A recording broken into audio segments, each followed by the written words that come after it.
अस्सलाम वालेकुम नाज़रीन, मैं हूं ताहिर मकसूद शीना republicpolicy.com के प्लेटफॉर्म से, और मेरे साथ हैं मलिक अब्दुल लतीफ़ साहब। नाज़रीन, आपके इल्म में है कि इस वक्त जो 8 फरवरी को इलेक्शन तय हुआ है उसका सिलसिला में कैंपेन जारी है, और जो इनिशियल स्टेज थी, जो कागजात नामज़दगी की मंजूरी, स्क्रूटनी और उसके बाद अपीलें और फाइनल जो था उनको इलेक्शन सिंबल अलॉट करना, वो सब हो चुके हैं। तो मैं आप सब की जो है दिलचस्पी के लिए मलिक साहब से जानना चाहूँगा कि मलिक साहब अगर कोई कैंडिडेट किसी स्टेज पे फैसला करे कि वो इलेक्शन में हिस्सा नहीं लेगा फर्दर, तो क्या वो वहाँ रिटायर हो सकता है?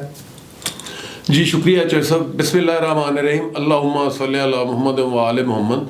जी नाज़रीन, जिस तरह के अब इलेक्शन का प्रोसेस जो है वो जारी व सारी है, उम्मीदवारान के कागजात नामजदगी वो कबूल हो चुके हैं, उनको इलेक्शन सिंबल अलॉट हो चुके हैं।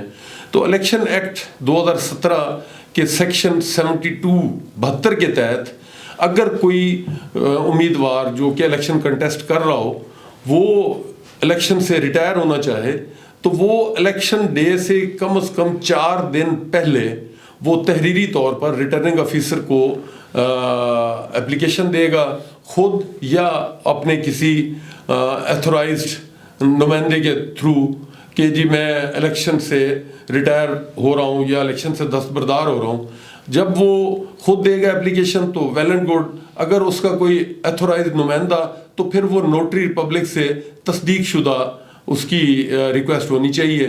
तो ऐसी सूरत में इलेक्शन से 4 दिन पहले वो इलेक्शन से रिटायर हो सकता है। यहाँ मैं नाज़रीन को बता दूं कि एक दफ़ा जब कोई भी उम्मीदवार इलेक्शन से रिटायरमेंट के लिए अपनी तहरीरी रिक्वेस्ट दे देगा तो फिर वो हतमी तसव्वुर होगी, फिर वो दोबारा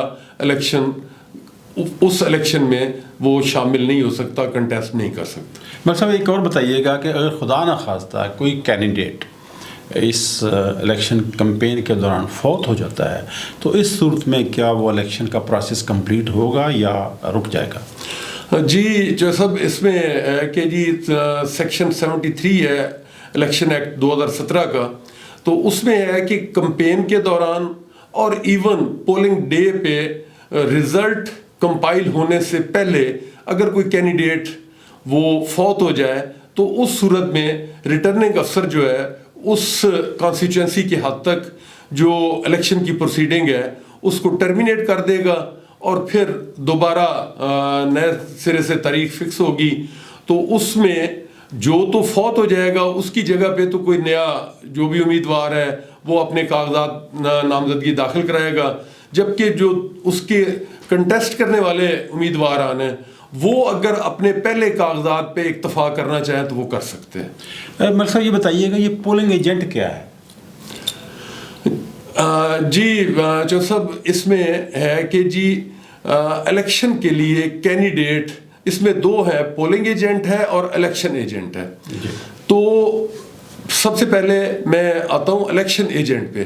तो इलेक्शन एजेंट के लिए ज़रूरी है कि वो उस कॉन्स्टिट्यूंसी का वोटर हो और कैंडिडेट जो है उसका बाकायदा तौर पे तहरीरी तौर पे रिटर्निंग अफसर को वो एप्लीकेशन दे और अपना इलेक्शन एजेंट मुकर्रर करे, और वो एजेंट उस पूरे कॉन्स्टिट्यूंसी का जो इलेक्शन होगा वो उसको प्रोसेस को जाके सुपरवाइज भी करेगा, जाएगा पोलिंग स्टेशंस को भी जाके चेक करेगा, और वो अपने कैंडिडेट की नुमाइंदगी करेगा। और अब आते हैं पोलिंग एजेंट। तो पोलिंग एजेंट जो है वो एक पोलिंग स्टेशन के लिए है, और कैंडिडेट जो है वो एक पोलिंग स्टेशन पे एक से ज़्यादा पोलिंग एजेंट भी अपने मुकर्रर कर सकता है। तहरीरी तौर पे वो जो प्रिजाइडिंग ऑफिसर होगा उसको वो पॉइंट आउट करेगा, एप्लीकेशन देगा कि ये इस पोलिंग स्टेशन पे ये आदमी मेरे बतौर पोलिंग एजेंट के काम करेंगे। तो वो पोलिंग एजेंट सिर्फ उस पोलिंग स्टेशन के लिए है, और इलेक्शन एजेंट پورے الیکشن کے لیے ہوگا. اور سر یہ جو الیکشن ایجنٹ ہے یہ اس حلقے کا ووٹر ہونا ضروری ہے یا یہ کہیں سے بھی پورے ڈسٹرکٹ میں سے کہیں سے ہو سکتا ہے؟ جی الیکشن ایجنٹ کے لیے تو اس کانسٹیچوئنسی کا ووٹر ہونا ضروری ہے. تو پولنگ ایجنٹ جو ہے وہ اگر اس پولنگ اسٹیشن کا ووٹر نہ بھی ہو تو پھر بھی وہ پولنگ ایجنٹ بن سکتا ہے. لیکن الیکشن ایجنٹ کے لیے جس کانسٹیچوئنسی سے کینڈیڈیٹ الیکشن کنٹیسٹ کر رہا ہے اسی کا ووٹر ہی الیکشن ایجنٹ بن سکے گا. جی ناظرین کرام، ریپبلک پالیسی کی جانب سے آپ کو الیکشن کی کمپین کے سلسلہ میں جو قوانین ہیں ان سے آگاہی ملتی رہے گی انشاءاللہ. اور یہ سلسلہ ہمارا جو الیکشن پولنگ ڈے تک رہے گا اور اس کے بعد جب تک یہ رزلٹ کمپائل ہوں گے تو ہم آپ کو انفارمیشن جو ہے وہ دیتے رہیں گے. ہمارے ساتھ جڑے رہیے. ہمیں اپنے فیڈ بیک سے جو ہے وہ مطلع کیجیے ہمارے کمنٹس باکس میں اپنے کمنٹس دے کر، اور ہمارے چینل کو لائک کیجیے اور سبسکرائب کیجیے اگر آپ کو پسند ہے. بہت شکریہ. اللہ حافظ.